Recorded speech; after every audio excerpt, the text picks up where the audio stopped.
Okay, magandang araw guys. May papalitan ako ngayon na oil pressure sensor switch ng Hino 300. Bago pa lang tong truck, sariwa pa. Kasi yung problema, kumakatas yung langis dun sa pressure sensor switch niya. Ayan, ito siya, kinalas ko na siya. Ito yung luma niya. Ayun, wala sa auto supply. Meron akong nakita, in-order ko sa online. Ayan. Ito yung bago. Parehong-pareho sila. Yung sakit. Ayan, pareho sila. Sa online ko in-order. Kasi sa auto supply wala pa akong nakitang ganito. Ibang klase yung may mga universal pero bago pa kasi yung truck kaya hindi natin pwedeng putulin yung mga wire niya para lang makabitan ng universal. Kaya naghanap ako ng sa online. Ito yung sakit niya. Diyan niya nakakabit yung sensor switch niya, oil pressure sensor switch niya sa ibabaw ng filter housing. Ayan oh. Diyan sa ibabaw. Tapos may banjo bolt siyang mahaba. Yung nag-hold dito. Ayan. Ngayon tatanggalin natin to. Tanggalin ko tong luma. Kakabit ko tong bago. Itong bago ikakabit ko dyan para mawala na yung katas kasi lumalakas yung yung katas, lumalakas yung bawas ng langis. Ito tatanggalin ko na to. Ayan, ito yung luma. Ayan, dali naman tanggalin. At saka ito yung bago. Nilagyan ko lang ng silak yan, pandikit para pang sealed na rin para hindi tumagas dyan. Gasket silak lang nilagay ko dyan. Hindi na ako nagamit ng teflon kasi okay tong gasket silak. Higpitan ko lang to. Ayan. Sa mga may Hino 300 yan, pag may kumatas doon sa ibabaw ng ibabaw ng check nyo kung hindi hose, ito yon. May hose kasi doon sa may supply kasi ng vacuum hose doon yung vacuum ng alternator sa likod, may supply na hose sa ibabaw nito, yung butas sa ibabaw.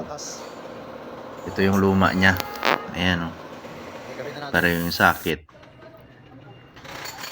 Yan. Ito yung banjo bolt. Yan. Yun yung nag-hold sa kanya. Nakatusok yan dyan. Tapos may washer na copper. Yan. Nakatusok yan dyan.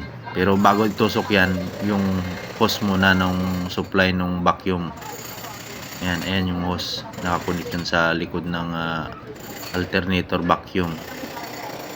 Sa likod ng alternator may vacuum. Ito yung supply niya ng langis. Pupunta sa vacuum. Yung hose mo na at saka yung kabitan ng oil pressure sensor na yon. Ayan. Ayan, nakatusok yan dyan sa may hose mo na, tapos itusok mo rin dun sa kinakabitan ng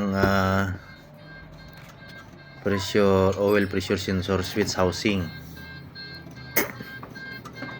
Ayan. Dyan yan na kasi nung una hinanap ko kung bakit may kumakatas, akala ko hose. Pero talagang pinunasan ko. Doon talaga ang gagaling sa may pressure switch ng langis. Yung parang nagwa-warning doon sa taas. Yan sabi ng driver, lumalakas na daw. Kaya bago ko to kinalas, inorderan ko muna ng pyesa. Naghanap muna ako ng makuhanan ng pyesa bago ko kinalas para pag dumating wala na, para yung pagtakbo ng sasakyan tuloy-tuloy kasi kailangan sasakyan. Okay, ayan, kinakabit ko na yan.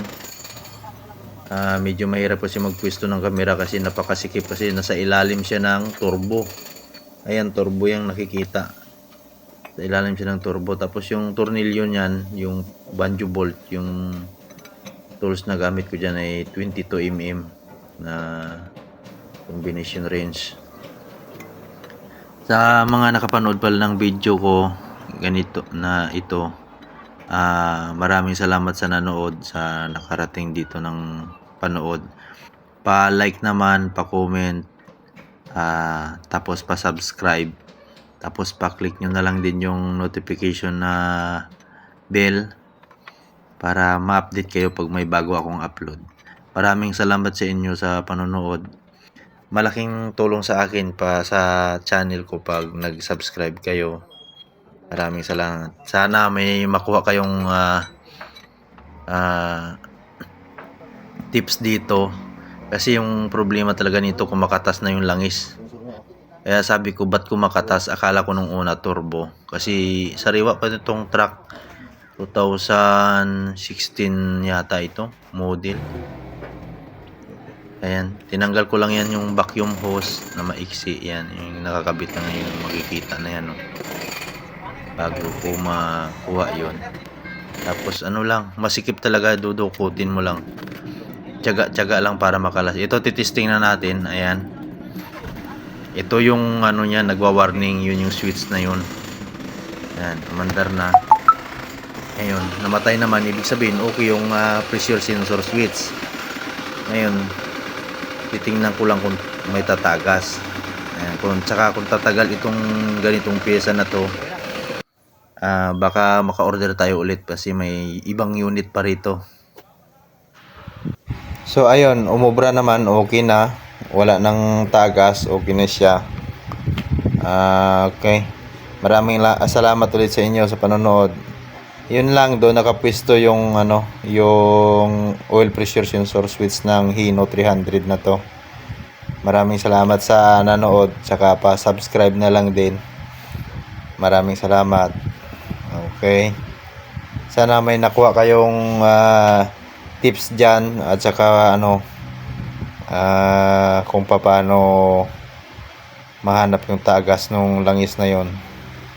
Yan, tingnan mo, makita nyo naman na bago, maganda pa yung makina, oh. Okay.